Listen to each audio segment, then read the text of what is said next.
Bismillahirrahmanirrahim. Assalamualaikum warahmatullahi ta'ala barakatuh. Alhamdulillah Rabbil Alameen. Wassalatu wassalamu ala ashrafil anbiya wal mursalin wa ala alihi wa sahbihi ajma'in. Alhamdulillah, the previous video I explained to you how we shape our process in terms of our life in this world and in our holistic understanding of our existence in this world and our existence in the hereafter. I would like to quote Hujjatul Islam Imam Ghazali in his book Ihya Ulumuddin on this nature of thoughts, because it's very important for us to go to these great scholars and see what are their views and how they have explained this thing. So, Imam Ghazali says in book 2 of the book of constructive virtues, part 2, thought is the basis of action. Thoughts begets knowledge. Knowledge begets condition of the mind or move the mind, and the mind moves the bodily organ to do an action. So good thoughts is the key to good action. This is better than zikr, and zikr is better than teaching, as good thoughts amount to zikr. Zikr of the mind is better than the works of the bodily limbs. So good thoughts is better than all works. For this a saintly person said that good thoughts for an hour is better than divine service for a year. So that is basically some idea in which Imam Ghazali explained to us about the nature of inner speech. That, as we mentioned now, we have these automatic thoughts that Allah has given us and we cannot run away from it. It is part and parcel of our al-akal, al-juzi, and we are getting the input from the various realm, whether the realm of the angelic realm or the satanic realm. But unfortunately in the modern world, because of the toxic civilizational approach based on greed, based on desire, based on just worldly things, we get 90% negative inner speech and thoughts which affect our nafsul ammara. So this ammara, purely evil self, the nafs, become bigger and bigger and bigger and bigger, and it actually take control of ourselves, it take control of our society, it take control of this civilization. And when that's happened on a massive scale, then we are doomed for self-destruction. As simple as that. But maybe if we explain it that way, people will say, you know, oh, this is not the way to go, it is not positive. We can be positive, because how are we going to do that? As Imam Ghazali says, we have to have these good thoughts in our mind. So all the time when we are impinged with a good thought, we shape our nafs towards what is good and lawful. That means from the nafs al-mara, pure evil, we try to avoid, for example, if there is the antidote, if we have, for example, the desire, greed, then we have to learn how to control that greed, because there is a limit to everything. If our greed is left unattended, where we will just grow and just have passion and doing things in an extreme manner, then it is actually self-destructive. We have to find the middle path. That's why Allah subhanahu wa ta'ala in the Quran tells us about having this balance, where we should not be overwhelmed by the so-called illusion of this dunya. Where Allah tells us in the Quran, A'udhu billahi minash shaitanir rajim, Bismillahir Rahmanir Rahim. زُيِّنَ لِلنَّاسِ حُبُّ الشَّهْوَاتِ مِنَ النِّسَاءِ وَالْبَنِينَ وَالْقَنَاطِرِ الْمُقَنطَرَةِ مِنَ الذَّهَبِ وَالْفِضَّةِ وَالْخَيْلِ الْمُسَوَّمَةِ وَالْأَنْعَامِ وَالْحَرْثِ ذَلِكَ مَتَاعُ الْحَيَاةِ الدُّنْيَا.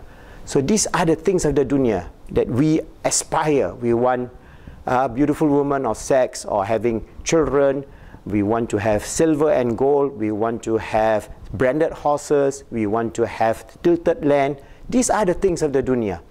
So that is halal. We are not saying that is haram. Allah didn't tell that that is not an aspiration that you should aspire. Yes, you can aspire. For example, like if we are male and we are female, they are female. So there is this need for our sexual desire. So in Islam we have marriage, then we have families. So it is perfectly acceptable. But if you go beyond that, then it becomes amara. The same thing.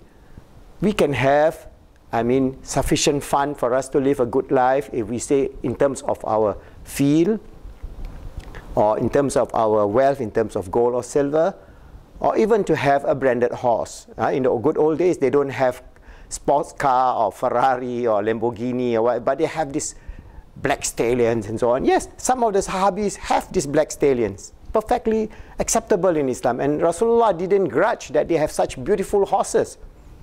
We can have those things, but we should not go to the extent that it becomes greed. So what is important is for us to find that balance. So that's why from this negative self-thought, we can have all those that are bringing us closer to Allah subhanahu wa ta'ala, knowing that our destination is not this dunya. That's why Imam Ghazali says, once you realize this reflection, this muhasabah that we talk about, you will be able to understand that the physical realm that we talk about, because our automatic thoughts, everything that is within us comes from our S-E-M-P. I have mentioned to you that our self, all right, whether it is Amara, Lawama or Mutmainna, our self actually is within the realm of S, E, M and P. So within this realm, we live in the spiritual, emotional, mental and physical realm. Our S-E-M is the spiritual aspect, the latifa that Allah has given, the subtle energy. Imam Ghazali mentioned that this our spiritual, emotional and mental self, our roh, our qalb and our akal are the subtle forces that Allah tells us, where Allah tells us He blew into us our roh, a spirit from Him. What is it? The nature of it is not given to us. That knowledge is not given to us. We only know the fulfillment of that knowledge in the hereafter, but we know that we are transcendental beings. So the physical aspect is just one small aspect of our existence.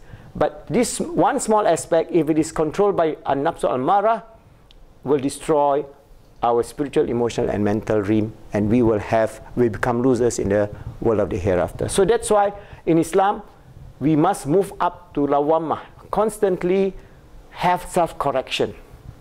All right, and then slowly moved up towards mutmainnah for us to have peace, happiness and success in this world and the hereafter. And remember the nasihah that I read from Ihya Ulumuddin, Hajjatul Islam, Imam Ghazali, that these thoughts, if you carry it through in a proper manner in terms of our remembrance of Allah subhanahu wa ta'ala, it would be better than zikr, and it is better than just divine service for a year. This is the saying of the saintly person. I'm not saying this is a hadith, but this is how the great scholars have framed how we are to move ourselves from the negativity of this world, from the greed of this world, from the evil of this world, to a balanced way, and finally to peace, happiness and success. So inshallah, if we can understand that, we would be able to have a better idea of how to frame our life. Because remember, I have mentioned to you that the P of this life, the P aspect that we have mentioned in terms of, say, for example, if physical fulfillment in terms of what? Food, clothing, shelter, sex. All right? If we carry this to the extreme, for example, I was telling you the toxic lifestyle of this modern, we are going to the extreme. That means we have natural, wholesome food that Allah has given us, vegetables, fruits, grains, and domesticated animals, and so on. We have those food. But we go into junk food. We go into sugary food. We go into fast food. We go into processed food. We go into chemical-laden food, and so on. So it is self-destructive. Out of what? The greed of the industrial revolution in terms of the food industry. So the great, big multinationals that is reaping off billions and billions and billions out of the ordinary common people are actually destroying them in the physical realm. Because of what? This amara of the conglomerate, the multinational companies. I cannot name them because I name them, they will sue me, but you know who they are. They are the major players, giving you junk food, giving you fast food, giving you all the chemical-laden food, giving you all the imbalanced, toxic food that will actually destroy you physically. Not to say destroy you in terms of your mind, your akal, in terms of your emotion, in terms of your spiritual existence. So we have to go back and find a middle ground. All right?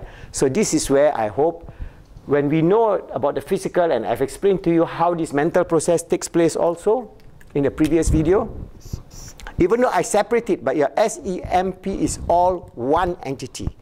This is an entity that Allah has given you as long as you live in this dunya. This is your nafs as you exist on this earth. And how you mold, shape and balance this nafs so that you would lead a happy, healthy, wonderful life.